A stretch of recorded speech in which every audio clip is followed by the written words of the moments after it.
And good evening, Laurie. How Hello. are you? I'm okay. How are you? I'm okay. Can you come to your mic a little bit? Yeah, hold on. Let me get situated better. Thank you. Brilliant. Thank you. Bless you. Thank you. Um, Thank you for coming on. Um, I want to ask. I want to talk about your book. Is that okay? Yeah, that's fine. And and here we go. It's about becoming abundant. Um, tell me more about it. Well, firstly, tell us about yourself. Oh, okay. I'm Laurie Herbers. I'm an empowerment and spiritual love coach and an author. Um, Single mom, have two cats. Right. Okay. And tell us about your book. Um, that's kind of a funny story with my book because I have a list of different books that I want to write, but this was not on my list. I'm very connected with intuition. And just one day I heard that I was going to write this book, Becoming Abundance. And I'm like, I don't know what you're talking about. Um, but I've learned to listen, even when intuition sounds wonky, like it did when it told me to write this book. I just kind of started writing it, and I remember it was one day because every morning I wake up and I ask myself, what do I need to get done today? And this particular morning, I had like this monster list of things that I needed to do. And that morning, intuition was like, it's a self care day. You're going to do nothing. And I'm like, have you seen my list? um, so I came out here and was just kind of relaxing and just hanging out. And I sat up, and the outline for this book was just there. It was the wildest thing. And then once I had that outline, it just kind of flew together because I've learned on my journey that we are always becoming something. And so we can choose to start stepping into becoming abundance. And the reason I used abundance instead of abundant is because we're constantly getting more of whatever it is that we're leaning towards. And so this book is all about how to lean towards becoming abundance and having all the amazing things that you want in your life. Right. Did I hear that you said that you're a Christian? I am a Christian, yes. Brilliant. Very good, John. Right. Um, Thank you very much. Where, when you kind of wrote your book, did you feel that God called you to write your book? Oh, yes. He's been telling me to write since like, I don't know, 2008. I don't know. My daughter was little. She was like 8, and she would come out here and be like, "Are you writing your book? God said you're supposed to be writing your book." And I was like, no. Yeah, yeah. Actually, I my book came out yesterday, so I know what Oh, it's like yay. to be an author. It's really good to be an author. Yeah, Um, that's exciting. yeah, it is really exciting. So when you wrote your book, and how long did it take you to write your book? Honestly, it didn't take that long, and I only wrote it when I was inspired to do so. I didn't try to write it when it was felt if it felt heavy or like I was going to force myself to try to write it. I only wrote it when the words were already starting to come out in my head, and I was like, "Oh, there's my chapter on surrender. I need to go sit and write." And because I attached myself to God, to what He was saying, like I just basically channeled Him into the book. So I was very into keeping it a high energy when I was in Yeah, it, basically coming from that love space when I wrote mm, it. So when people read it, they're going to pick up that love energy versus, how you can force yourself to do things. Oh my gosh, I got this done.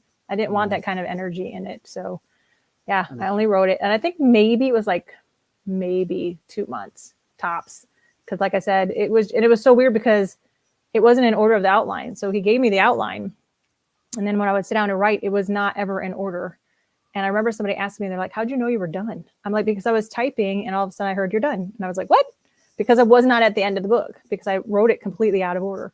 And so I had to scroll. I'm like, oh my gosh, I am done. It was crazy. yeah, yeah. I know what that's like, and also especially when because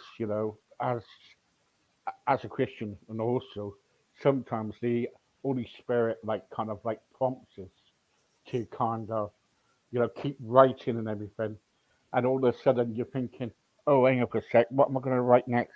And then the Holy Spirit would come and say, like, this is what I want you to write, Mm-hmm. and it's kind of like remarkable because then you read it back and you think, did I really said that? You know what I mean? So Yeah, there was a lot of moments where I'm like, whoa, I needed to hear that. yeah, Yeah, yeah, I yeah, learned when I wrote. Was that the same with yours? yeah. Um, so you're a single mum. So you're a single mum, and what's that like? What's that like being a single mum? Is it tough? Yeah, oh yeah. I sit back and I think about the things that I've done, and I'm like, how I don't know how I did that because I didn't go to college right away. I grew up in abuse. I was told I was stupid, and then my high school counselor was like, "You're not smart enough to go to college." So it took me 14 years after high school to go, and so by then I had a daughter, and so I worked full time, went to school full time, and had her. So I look back and I'm like, I have no idea. It was definitely a God thing because I don't know how I did all of that and managed to graduate with honors. So it's Yeah, tough. yeah. So let me start from when you was a child then. So when you were younger, did you was it an happy childhood or was it abusive or what? Tell us about it. Yeah, it was very abusive. So I was the youngest of four, and they were supposed to be done. And my dad did not want me. He didn't speak to my mom for 6 months when he found out she was pregnant again. And so my whole life, he let me know I was stupid and worthless and unwanted and unlovable, and I couldn't do anything right. And so I grew up trying to be this perfect little girl to try to get him to love me because I thought there was something wrong with me. And it wasn't until, oh my gosh, probably like my mid 20s before I realized I was abused. Like I just thought that was normal. That's just how parents treated their children. Yeah, And it's crazy. Then, it took me a minute to like, it's kind of one of those moments where you sit down and I'm like, no, I couldn't have been. No, I wasn't. I was. Yeah. It was tough. It really was. It's a lot of weight. It's a lot of guilt and shame when you're abused. yeah, yeah, yeah. Horrible. And as you kept on, so when did that start? Was it around about 5, 6, or when did that start? Oh, it started when I was in the womb. Was it?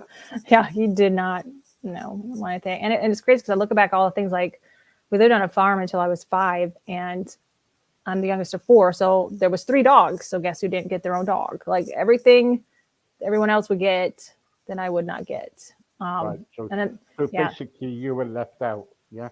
yeah, I always felt unseen. Yeah. Yeah. And also, were you a loner? Oh yeah, I still am. Yeah. Yeah.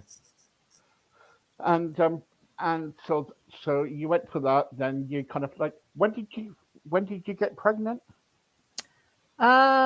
1998. Yeah, she's 22 now. Right. Okay. So how old were you then? 18. Oh no, I was like 25. Shh, don't tell. I don't tell people how old I am. All right. Sorry. But yeah, no, I'm closing in on 50. So yeah, I was like, I think it was 25, 26. Yeah. Yeah. Okay. Good. And the and so when you had your child, did your boyfriend leave you, or was it beforehand? Uh, it was kind of are you sure it's mine kind of thing. And I remember his Oh, his his oh, response was, I'm not going to marry you. And I'm like, I don't want to marry you. I just thought you should know that right. this was happening. So yeah, Yeah. Yeah. Was it abusive? yeah, kind of. Because like I tell people, um, you're always manifesting stuff, but they always look at all the positives you can manifest. But the thing is, when you come from abuse, then I just kept manifesting people that kept put me in that same situation because Yeah. that's how what you believe is what you receive. And because I thought I was so worthless, I kept getting in relationships Yeah. where they made me feel worthless and unlovable. And yeah. Yeah. And yeah. Okay. And when when he when he walked out, when was the point when he walked out? Was it because if I come across a bit nosy, all right, you You're tell fine. me, all right, No, you you're tell fine. me because I'm trying to get a picture about you, okay?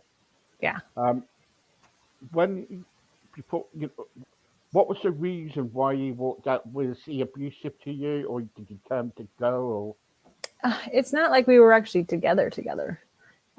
He was constantly dating, like we were supposed to be together, but he was always dating behind my back. He would go to the bar, get drunk, and go home with somebody. And I even remember asking him once, because whenever we were in public, he wouldn't hold my hand or anything like that, because he's like, well, what if there's someone better? I don't want him to think we're together. And I was like, what? Yeah. So yeah, it's just, he was kind of around. I almost moved because I grew up in Wisconsin, but I was living in Kansas, and I was so close to moving home. But there was just a part of me that was like, because I didn't have a good connection with my dad, and I didn't want to do that to her. And I was hoping that she could have a good relationship. So I stayed there. I wonder sometimes if I would have went back home, but yeah, I stuck around, but yeah. Yeah, okay. Yeah, okay. And you and your daughter today, are you close? Oh yeah. Yeah, Yeah. yeah, yeah. Yeah. She's like And my best friend. yeah. And when did you become a Christian then? When did you find God? I've always known God. I don't remember ever not knowing him. And I think that's what really saved me my whole life. Because I grew up Catholic, and so God was always a part of my life. I really don't remember ever not having him. As a matter of fact, like just the way that I wrote the book, like I channeled him, because we are spirit, we're connected to spirit. And like you said, spirit talks to us. And that is actually one of my gifts. And people would tell me I was crazy when I was younger. So that didn't help either, because I could tell people stuff. There's no way I could possibly know it. And they're like, there's no way you can know that. You're crazy. Or because I have discernment, and I would see stuff and hear stuff. And they're like, there's nothing there. You're crazy. Right. So Okay. yeah, Okay. it just took a long time for me, because I pushed my gifts down, because I felt like there was something wrong with me by having those gifts. So it wasn't until maybe like a decade ago I guess about 12 years now, where I really started that's when the journals came out, and I really just started channeling everything God was telling me about myself. And that's what changed a lot for me. Yeah, yeah. You know, every one of us has got gifts, something. Mm-hmm. That's what it says in 1 Corinthians 12. And if we, kind of like, and the trouble is sometimes we go around saying that we don't have gifts, but we do. You know what I mean?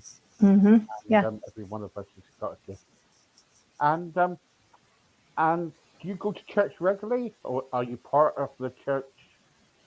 I have been. I have not since we moved, because we were in Oklahoma and we moved back to Kansas for my daughter to go to college. And then COVID kind of hit. So never really got out there. But I can't say that I'm ever away from God. He's with me always. I'm constantly channeling everything he says to me. He'll even stop words, like if I have a negative or a dishonorable thought that pops in, like it doesn't even completely, get into my consciousness, and I'm already like hearing him going, really? And I'm like, oh no, never mind. So Yeah, yeah. Okay, that's good. Good. And today, what's life like for you today? it's I would have to say very peaceful, very filled with love. I like the first, like I have another book. The first book I wrote was basically my story, because I had so much anger and so much hate. And I went on a journey, because I'm like, I know love exists, and I wanted it for myself. And so I went on a journey inward and out with, and listening to God, and really realized that, he is all love, and and everything comes from love. So it's an actual frequency you can tap into. And once I understood that, I could literally step into that love frequency and just be in that beautiful, peaceful place all of the time. That's where I like to be. I don't like to step out of that. And if I even find myself kind of leaning out, I'm like, oh, no, don't like that. Come back in. Yeah, yeah. And everything that you've been through in your life, are there any regrets or any things that you want that you change?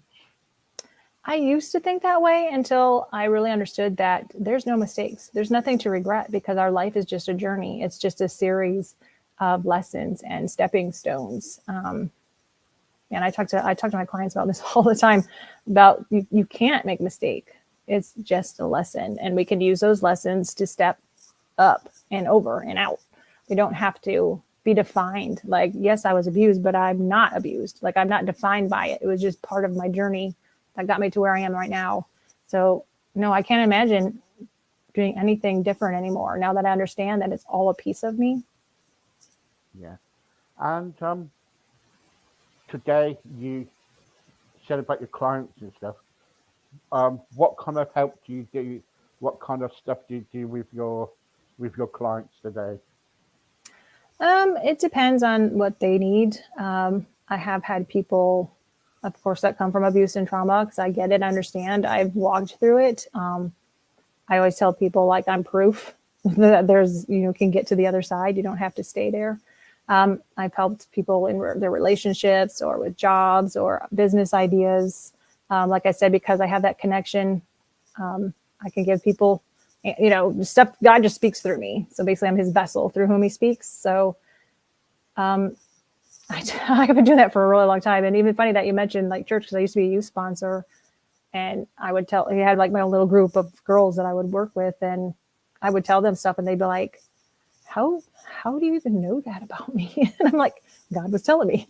So Yeah, and with your one-to-one VIP coaching membership, tell us about that. Because if anybody's listening at the moment and ringing wants to contact you, I want them to get a picture about you. yeah, so VIP, I mean, it depends. And like I said, because I can see into people things that they don't realize I know, because we are all connected.